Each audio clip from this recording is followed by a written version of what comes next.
This article in themedium.com, written by Paul Boakai, December 28th, 2019. The title of this article is What Nobody Tells You About Moving to Ghana as an African American or Caribbean Returnee. I've always wanted to move to Ghana. I fell in love with the people and the place on my first visit there in 1989. My father had always told me that we were from the Gold Coast. The Gold Coast, he said, was where our people came from before the Caribbean. We had been brought to Jamaica on ships long ago, but we were Ashanti people, he said. I had no idea where in Africa the Gold Coast was exactly until I landed in Ghana on that first trip. "You are strong in face and black like us," my host, Mr. Yawson, said. "You are Ashanti, Kumasi people." That's when the penny dropped. I have lived ever since with a dream of returning where, in going back, there would be no loss. I would never have physically relocated. However, had I not landed a dream job in Accra with a multinational advertising agency in 2011. Below are some of the things I've learned in my 6 years of living and working among Ghanaians. Here is what no one will tell you about moving to Ghana as an African American, a person of Caribbean heritage, or anyone else of African descent. Number 1, beware the Anansi-style tricksters. Brer Nancy has filled my childhood imagination with his playful trickery in a world full of magic. The way my father told these stories made me want to live in that paradise. These ancient tales from when I was a boy remain my most enduring memories of idle days spent with my old man. Brer Nancy and his double-dealing trickery were likely the real catalysts for my ideas about moving to Ghana in the first place. However, the moment you land at Kotoka International Airport, you are not quite prepared for the kinds of tricksters poised to pounce and chop your money, as they say. Friends often ask me if I miss living in Ghana. But for me, living in Ghana was extremely stressful. The longer I lived and worked in the country was the more I found the culture and character of its people guided by a kind of Machiavellian mindset that had me reminded of the duplicitous Iago in Shakespeare's Othello. Everyone in Ghana is godly. They go to church and pray every day. Yet, like that crafty spider, Anansi, many people will tie you up in a web of lies and sinful deceit without a thread of guilt or any sense of moral consideration. Number 2, don't fall prey to the land and letting scams. One of the first things you'll want to do in Ghana is to find yourself somewhere to live. You might even have come with the idea of building your dream home or setting up a business.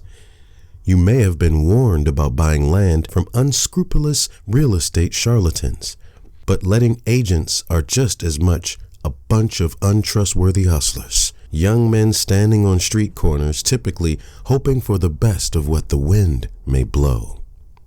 There are too many stories of rental and real estate scams going on at any one time to keep count. You really do need to be extra vigilant and very cautious about to whom you hand your hard-earned cash when conducting business in Ghana. Some landlords demand up to 3 years' rent in advance on residential lettings.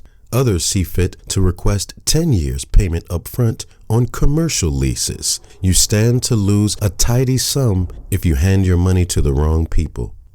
Always check and double check and do your due diligence because the police won't help you when the deal turns sour. You may even have to pay the popo to investigate on your behalf. Number 3, ethnic conflicts are rife. After only a short time in the country, you begin to see that there is little trust between neighboring folks, let alone between the various ethnic groups and clans. Each person has to be second-guessing the real intention of the others, and the gap between what people say and what they will do. You begin to wonder how easily Ghanaians must have been duped into selling their fellow citizens into a transatlantic slavery in exchange for trinkets and useless, shiny things. You would be surprised today to witness how little Ghanaian chiefs, elders, and leaders have learnt from their forebears' role in the heinous transatlantic slave trade. They will sooner sell their fellow countrymen down the Volta River as quick as handshakes with the nearest Chinaman or practically any other non-black foreigner, all of whom are white to most Ghanaians. It is quite disturbing to see for us sons and daughters of the Caribbean. We should like to believe that on the surface of things, this insistence in Ghana on peaceful coexistence actually stands for something akin to an unbreakable sense of unity. When you delve into the culture and the way people treat each other, however, nothing could be further from the truth. The Ashanti hate the Akan, who hate the Iwe, who despise the Fanti, and so it goes on. Number 4. Avoid money-hungry businessmen who provide no service. Soon you begin to learn that far too many Ghanaians will try to profit from that which they have not earned. Too many will beg, steal, and dupe you out of your hard-earned living, while others expend all of their energy trying to gain benefit from not providing a service. Even when you take a business opportunity to a Ghanaian, he won't run with it like a Nigerian might. More often than not, you find yourself having to push the Ghanaian businessman to take the initiative or to do what he has promised, whereas the Lebanese, Chinese, or Indian will spot a chance to make money in Ghana and be on it like a leech. The Ghanaian is saying, maybe tomorrow, and will rather complain that foreigners own everything in his country. This laid-back attitude is a striking difference that appears to lack creative thinking, but it's not as if your average Ghanaian is lazy. On the contrary, a Ghanaian will quite often go the long way round to get a job done, toiling all day in the beating sun, for example, when you or I might consider 100 easier ways to make a living or to reach the same objective. Number 5, a general lack of creative solutions. It's quite bizarre, really, because Ghanaian children never seem to lack the ability to find creative solutions to existing problems. Up until about the time children reach adolescence, the hope in their eyes is one of the most endearing things about living in Ghana, but something changes at around puberty. These hopeful children suddenly turn into younger versions of the mindless adults they'll become in later life. Again, it's rather pitiful to witness, because it's like someone turned out the lights. Dumb sore, as the saying goes. These adolescents then become like endless fodder for traditions and religions that teach people how not to think. Like everyone else, they merely follow. Nothing creative left here to see at all. Nigeria is a very different environment by comparison. It's a lot more competitive for a start, and Nigerians tend to be more dynamic and businesslike in their determination to succeed wherever they might be in the world. I realized pretty quickly while living in Ghana that you could hardly get anything done without error, without people trying to overcharge, or without the need to stand over workers giving instructions all the way. Why keep a dog and bark yourself? Even the simplest things in Ghana take forever to accomplish. So, everything got on my nerves on a daily basis, except perhaps the simple pleasures, like being chauffeur-driven around town and the fact that the sun always shines. Number 6, expect only lip service from the homecoming campaign. So while the president offers lip service about African American and Caribbean people returning home to aid the development of Ghana, expect nothing much from the various government mouthpieces at Jubilee House and elsewhere. You might think any department that exists to help Diaspora returnees would have an approved list of estate agents in a marketplace renowned for real estate ripoffs. But don't be silly. We're not estate agents, said the director of Diaspora Affairs, a Ghana-born returnee from Croydon. After meetings with him and 2 other people, including his deputy, now 30 minutes late for our Jubilee House appointment, I was no wiser about what these government officials do or can offer to people who may wish to invest in Ghana from all corners of the diaspora.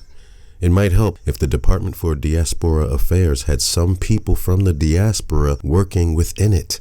What we have instead is the usual bunch of locals and fellow Ghanaians returning from England and America to rejoin their various clans in the process of feathering their own nests.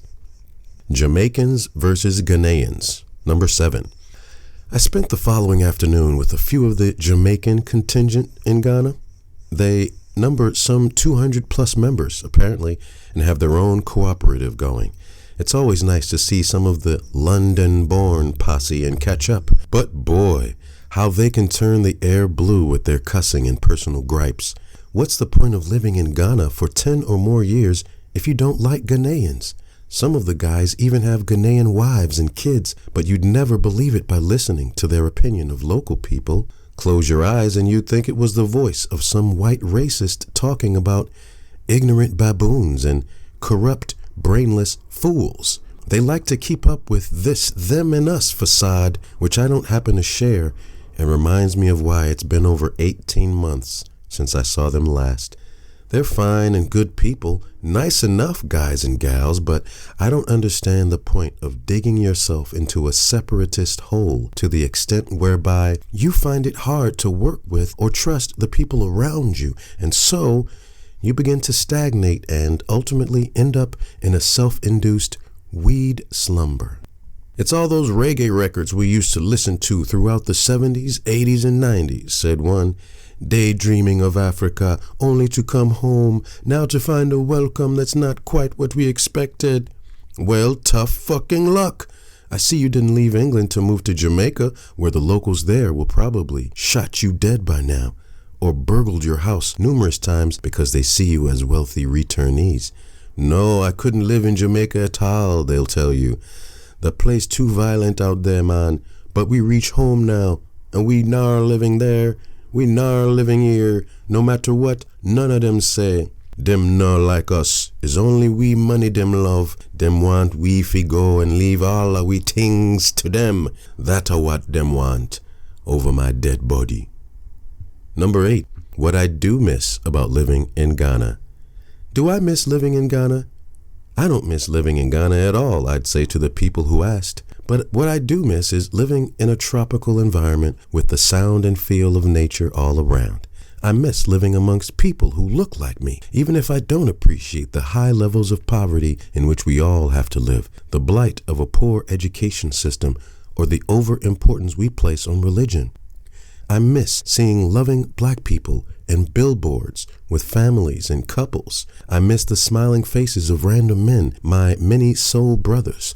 I miss waking each morning knowing that I'll see the whole gamut of black life from the cradle to the grave. I miss kids I've never met before walking past my open gate. Good morning or good evening, they'll say. I miss my dog Kojo and the sound of his excited barking as I approached in a cab towards the walled and gated house where he'd been sleeping in the yard. I say I don't miss Ghana, but when you come to think of it, there is a lot to miss about the place. From the outside looking in, Ghana always seems very inviting.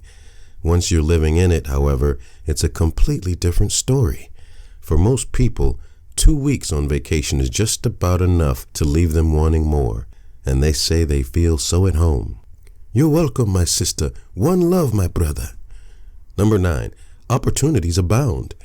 There are huge opportunities in Africa with 1,000,001 things to be done on the continent. The multinational advertising agency I worked for on arrival makes millions of dollars per year in each of several African countries. The European clients who persuaded me to set up my own ad agency in Ghana made bucket loads of cash selling cars or building roads, bridges, and whatnot. It's easier for them because they can turn off from the high levels of poverty or corruption they see around them, and they generally don't associate with local people outside of work. They don't care about the population as we might.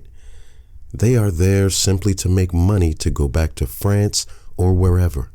I earned more in Ghana than I ever earned in the UK, but my clients were all non-Ghanaians who paid me well because I provide a reliable, quality service. If I were 20 years younger, I might have stayed, but the pace of change is slow in Ghana. I've been going there for 30 years and little has changed for 80% of the people, while the remaining 20% enjoy it all.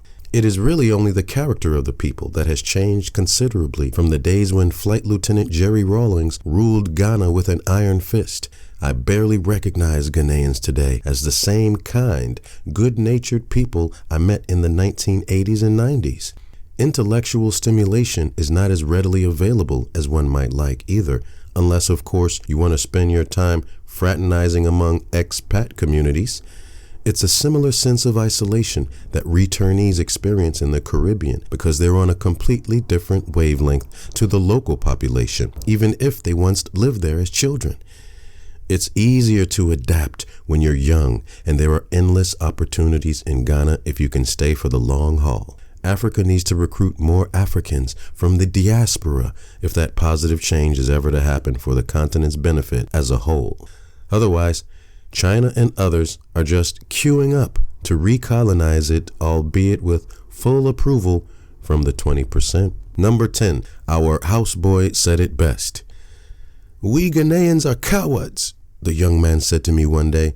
"We will argue with you all day about football or anything, but ask us to stand up and fight for our rights, and we'll run home scared to hide in a cupboard with a pillow over our heads, shivering in the darkness like a cartoon fool. Perhaps 19 years of military rule under J.J. Rawlings has turned us into scaredy cats. Maybe we were always this way. I'm too young to know. The history books say that we were once fierce and noble warriors. These days, we Ghanaians, we don't like to rock the boat. We don't want people who rock the boat. We talk always of peace, as if our silence is a virtue in the face of our national suffering, while our politicians rob our country, and we fear the truth as much as we fear God. Ordinary men avoid trouble, they say. Extraordinary men turn trouble to their advantage. We here in Ghana have become a bunch of soft, servile men, and our women like beasts of burden." It was the most astute social analysis I had heard from any one of the land in 6 years. And to think that I got away with paying him a pittance to clean up after my dog. Within weeks of his outburst, he had left my employment to set up his own. We still keep in touch via WhatsApp, but he is unemployed these days where he lives from hand to mouth like the majority of young people across the country. Poor people in Ghana have a right to be angry, yet we get not a squeak out of them. That's Ghana for you, and we're so proud of her.